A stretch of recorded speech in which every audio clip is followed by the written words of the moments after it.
taarifa kwa ufupi, na hizi ni taarifa za tarehe 13 mwezi Disemba mwaka 2022, na haya unayapata kutoka Abagusi Global Radio ama AGR News, AGR News TV, AGR News FM. Unayapata yote kutoka hapa, na moja kwa moja. Hiyo jana sherehe za siku kuu ya Jamhuri zilifanyika kwenye taifa lote. Sherehe zilizoongozwa na Rais William Ruto pale katika uwanja wa Nyayo hiyo jana, ambapo katika hotuba yake alizungumza mambo mengi sana. Na baadhi ya yale ambayo alizungumza ni yale ambayo amekamilisha kwa kipindi cha siku 100 ambazo zilipita. Kumbuka kwamba siku 100 alikuwa ametoa ahadi za kuhakikisha kwamba gharama ya maisha inashuka, kuhakikisha kwamba uchumi unapanda, kuhakikisha kwamba wakulima, mambo mengi ambayo alikuwa ametoa. Lakini hiyo jana alisema amejaribu zaidi mengi, na kitu kimoja ambacho alishabikia sana ni Hustler Fund ama ile hazina ya Hustler, ambapo alitoa takwimu, baadhi ya takwimu ambazo alitoa kwenye ile hazina ya Hustler.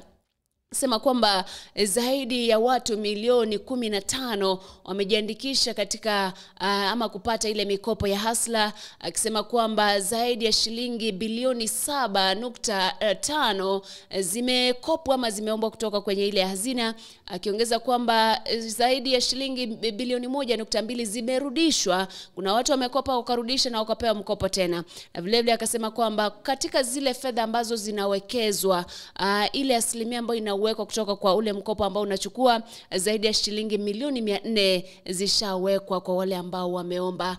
Vile vile alizungumza kuhusiana na kupatia wakulima mbolea ama mbolea ya bei nafuu, mbolea ambayo ilipunguzwa kutoka shilingi 6,500 pale mpaka shilingi 3,500.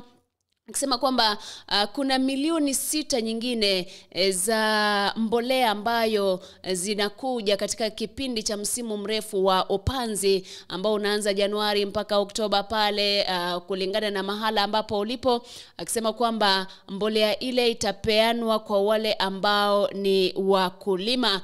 Kumbuka kwamba vile alisema kwamba kutakuwa na mfumo wa kupata ile mbolea. Hautakuwa unaondoka unaenda pale NCPB, ile huduma ya nafaka ama ile tume ya nafaka pale kupokea ile mbolea.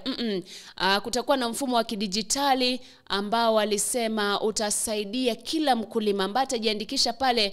Unaandika uko na ekari ngapi, unataka mbolea kiasi kipi, alafu unaenda mahala popote unapatiwa ile mbolea na zile shilingi zako 3,500. Kumbuka kwamba pale awali alikuwa amesema pia wataangazia kupunguza ile bei mpaka labda shilingi 2,500. Katika swala hilo Rais alizungumza kuhusiana na kuweka huduma zote za serikali kwenye si mitandao lakini ziwe kidijitali, kwamba in the next 6 months ukitaka huduma yote ya serikali unaenda pale online unaipata.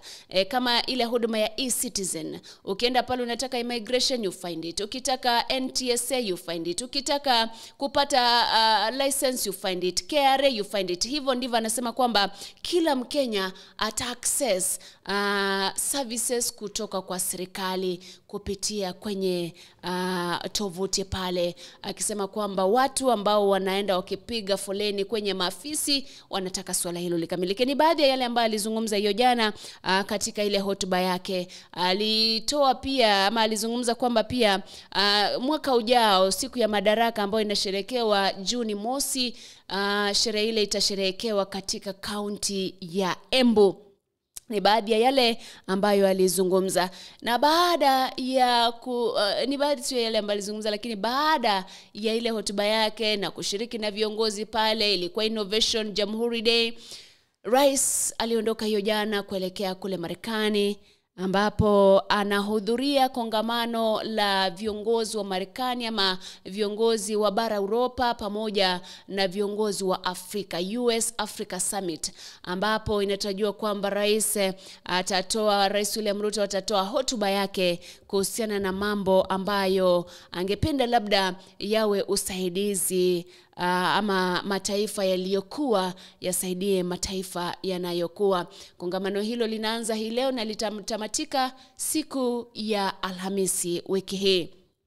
Na nikitana suala hilo, rais wa Marekani Joe Biden ama taifa la Marekani limesema litatoa msaada wa dola bilioni 55 kwa mataifa ya Afrika ili kuendeleza miradi tofauti tofauti na sekta tofauti tofauti ambazo zinakumbwa na uchache wa fedha pale, na hasa swala kuu ni kuhusiana na baa la njaa ambalo linakumba maeneo kadhaa Afrika. Nikupeleke kule jana nilikujuza kuhusiana na miili 27 ambayo ilipatikana kule Lusaka, Zambia. Inasemekana kwamba miili ile ilikuwa ya wahamiaji ambao inatumiwa kwamba walikuwa wana Ethiopia 27 ambao waliangamia, na kulingana na taarifa za polisi kutoka kwa taifa lile wanasema kwamba kulikuwa na mtu mwingine wa 28 ambaye alipatikana akiwa tu anajaribu kupumua. Wanasema kwamba wanaume wale, na miili yote ilikuwa ya wanaume, miili yote ilikuwa ya wanaume. Nasemekana kwamba walikufa kutokana na njaa na uchovu kulingana na taarifa za polisi kutoka taifa la Zambia. Kumbuka kwamba mwezi Oktoba mwaka huu pia miili 30 pia ya watu ambao wanashukiwa kuwa wa Ethiopia pia ilipatikana katika taifa la Malawi. Ndio hilo unasikia inaitwa trafficking. Anyway, wacha nikupeleke kwingine. Kumbuka kwamba unakumbuka kuanzia nadhani mwezi Agosti mwaka huu nilikuwa nimekujuza kwamba rais wa Tunisia Kais Saied alikuwa amevunja bunge akatoa mamlaka, kitu ambacho kilijaribiwa sasa na Pedro Castillo wa taifa la Peru, lakini wabunge wakamtoa mamlakani. Alifikishwa mahakamani na inatarajiwa kwamba atakuwa anafunguliwa mashtaka ya kutaka kujiongezea mamlaka. Lakini kikupeleka Tunisia ni kwamba Rais Kais Saied sasa ametoa agizo la uchaguzi wa wabunge kufanyika Jumamosi hii. Taifa hilo lina majimbo ama maeneo bunge 161, na kumbuka kwamba ama zile nguvu za wabunge zitakuwa zimepungua kabisa. Hata hivyo wale ambao ni wapinzani wake wanaendelea kumkosoa kwa kujitwalia mamlaka ambayo ni kinyume cha sheria. Mtazamaji na msikilizaji, ni baadhi tu ya yale ambayo nimekuandalia hapa ndani. Kumbuka kwamba kutoka kule Iran wanaendelea kufanya public executions ni kutokana na wale watu ambao wamekuwa wakiandamana. Maandamano yalikujaje? Kuna mwanamke mmoja ambaye aliuawa na polisi kwa sababu hakuwa amevaa hijab, hakuwa amevaa vizuri, swala ambalo lilipelekea maandamano. Waandamanaji wamekamatwa, wengine wameuawa, wengine wanaendelea kuhukumiwa, wengine wanaendelea na kesi.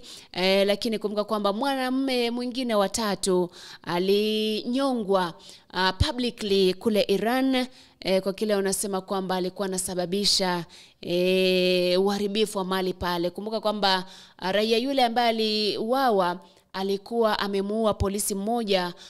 Kulingana na ushahidi ambao ulikuwa umetolewa, inasemekana kwamba jamaa yule ama mwenda zake alikuwa amekasirika sana, amekasirishwa baada ya kugundua kwamba mwanamke aliuawa na polisi, basi akachukua hatua pia ya kuangamiza polisi. Ni baadhi tu yale ambayo nimekuandalia.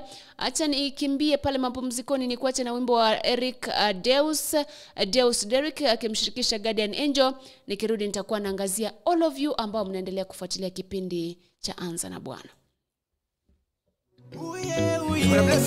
Unasikiliza Live Global.